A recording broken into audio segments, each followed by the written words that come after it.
How you doing? Cowboys fan here. Just want to have a couple comments on the game from Sunday night, the Eagles-Cowboys game, where the Cowboys won in overtime. Diehard Cowboys fan. Really excited that we won that game. A couple things about that game. As a fan of the game and of my team, I'm very objective and realistic about my team. I'm not one of these fans, oh, we're going to the Super Bowl because we got Dak. No, that's not going to happen. Hard. I love my boys, but that's just not going to happen. Both teams had rookie quarterbacks playing that game and starting and leading their teams. That's impressive in its own self. Yes, Dak obviously is playing a little bit better than Carson Wentz right now, but Carson Wentz is a good quarterback.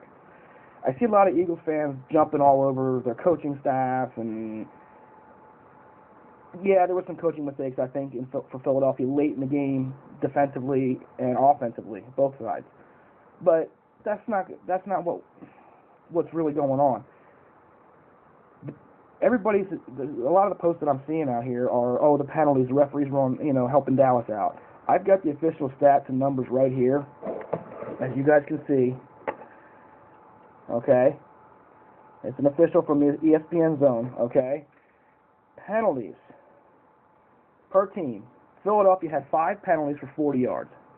Dallas had 11 penalties for 84 yards. So when I hear Philadelphia videos saying that, oh, the referees were helping out the Cowboys, I don't see how that's possible. We had more than twice as many penalties and more than twice as many penalty yards. You could call holding on every play. True fans and real fans understand that, but I saw holdings that weren't called on both sides for against Dallas and against Philadelphia. It's part of the game sometimes. Unfortunately, it's not perfect. There's still human error as far as officiating. I'm not happy about how many flags were thrown. I was just as upset as Eagles fans every time a flag came out. It seems like it slows the game down. It takes momentum away from certain teams at a certain time or on a drive. Besides the point, again, as a fan, human nature, human error, I get that. You can't blame the referees for a loss. Here's what I saw in that game, and I'm going to be objective and open. First quarter, Dallas and Philadelphia played really well, both teams. Second quarter, Philadelphia started to step up their game and play better. Dallas started struggling. Philadelphia's defense and the play calls that were coming with the disguised coverages, the just vicious blitzes all the time. They rattled Dak. I mean, they really did. I mean, but as a fan of the NFL and of football and of my Cowboys, I expect sooner or later, a rookie's going to have a letdown. Rookie quarterback isn't taking his team to the Super Bowl. And if they do, great. I'd be happy. Awesome. But it hasn't happened in the NFL for a reason. He's going to have bad games. Philadelphia fans that I see posting on YouTube with these videos are just jumping on the whole team. I don't understand that. Let your young talent develop. You've got players in place and a team in place that can go places in the next couple of seasons. Dallas isn't going anywhere this year. I mean, I would love to see them go to the Super Bowl, but they're not. I see them getting into the playoffs probably, hopefully winning the division because it's a tough division again, finally. But we have a young team. Defensively, we have some stuff we need to address. I'm completely objective. We need a pass rush, bottom line. Philadelphia has a solid team. They're young. These games happen. They do. Unfortunately, as a Cowboys fan, does anybody remember Tony Romo fumbling the snap in a playoff against Seattle? Dallas will break your heart worse than the Eagles will break your heart. I'm going to tell you that right now. They'll do it on a more global, national level to where the whole world sees Dallas screw up, whereas sometimes when Philly screws up, it's just Philadelphia that sees it or just the NFC East that sees it. That's part of the game being a Cowboys fan. You know that as a true fan, you know that. You're going to get criticized when you're bad. You're going to get criticized when you're good. I get it. I'm a true fan. I understand that. I support my team when we were 1-15 and when we won back-to-back Super Bowls in 3 out of 4 years.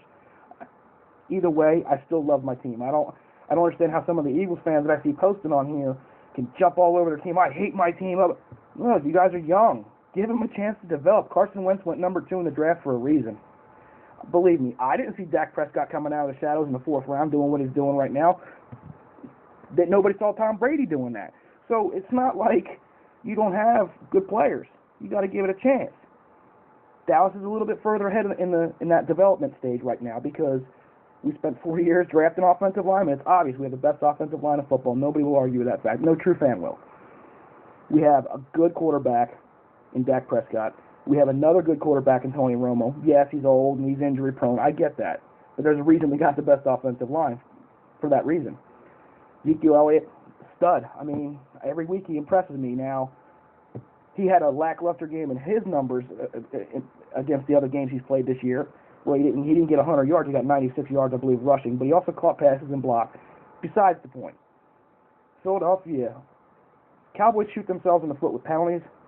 Philadelphia killed themselves in that game with drop passes, and they were key drop passes. There were at least 5 drop passes that I saw that could have changed the way that drive was going, or the way that series was going for them. And that's just a fact. I mean, if you're a true fan and you're a true Philadelphia fan, you understand it. Look, you guys drop passes. It happened. You don't have that right now. You have one solid receiver. I can't remember his name. It's Cooper, I think. I'm not sure. But the other guys, you don't have a deep threat that's just hands down gone. Like, you've got to let that develop. You have a guy that's waiting in the wings to be that threat. Now you need a couple more little pieces on the offense here and there to help support him and help him develop to that player. The bottom line is 2 teams with 56 years of rivalry went head-to-head in a great NFC East battle, especially on a primetime game on Sunday night. The whole country was watching. What a game for both teams. I'm happy that my boys, and I was happy to see Dak pull things out when he needed to and play great when he needed to play great. That 4th and 1, that was all heart. I have to say it was all heart by the offensive line and by everybody on that field for the offense at that time. They all pushed for that first down. Dak obviously was the glory guy, but he deserves it. But that whole offense played really hard for that 4th and 1, and that to me showed me something with my team. He went through adversity, obviously, second, third quarter. Wow, he completely forgot how to be a quarterback in the NFL. It happens. He's a rookie. I expect that. I expect where he's going to have a whole game like that. I was happy to see that he fought through it and stayed within himself and kept his composure and just kept coming and coming and coming. The 2 drives, the fourth quarter and overtime drives, they were special drives for that kid. I mean, after the game he had, throwing passes, he was out of sync all night. But those 2 drives, the game-tying drive and the game-winning drive, I mean, the kid's got something special. And we still need to let him develop, too. There's going to be, and as a Cowboys fan, again, I know he's going to make mistakes. I mean, that interception in the end zone, that total rookie mistake. I mean, you don't throw in a triple coverage. There's, 14 guys out of 22 sitting in the end zone at that point? I mean, come on. You got to be smart with the ball there. Rookie mistake. Okay, it happens. I expect that. I know that. But I'm not going to dish my team and get on the internet and start crying and saying, oh, we got to change coaches. We got to referee. No, he screwed it up. Pardon my French there. I'm sorry. I didn't mean to cuss. Other than that, I'm excited about my team. I hope they go to the playoffs and play well. I think they have a solid chance to win the division for sure. But, and I hear a lot of these AFC teams, divisions saying, oh, well, the NFC East is the worst division. Well, coming into Sunday, it was the only division where everybody was over 500. So to me, that's the best division in football and the toughest. But what do I know? I'm just a fan. All right, guys, just want to throw this out there.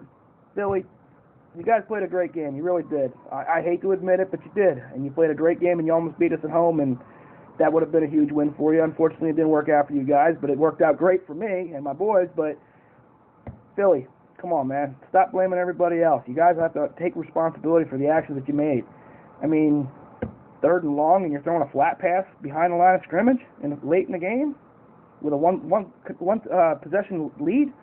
No, that's horrible. Execution wasn't there either.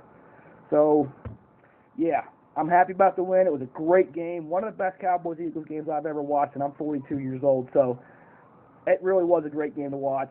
I was discouraged for a lot of it. Trust me, I'm being nice here, but I was upset in the living room watching that game just like any true fan would be. But, yep, happy about my boys, and I'm happy with the direction that we're headed. And hope to shed some light on some of the game for some guys, especially some Cowboys fans. I hope you can be as objective as me, and see where we had mistakes and we still have stuff we need to address as a team. But overall, I'm really happy with the 6-1 start. Dak is playing out of his mind. Zeke is a beast. And one more PS before I sign off. Sean Lee played his heart out in the fourth quarter, and I personally believe he should have been the sole MVP of that game because he truly stepped up for that defense when we needed him to, and that defense did altogether. But Sean Lee leading that defense.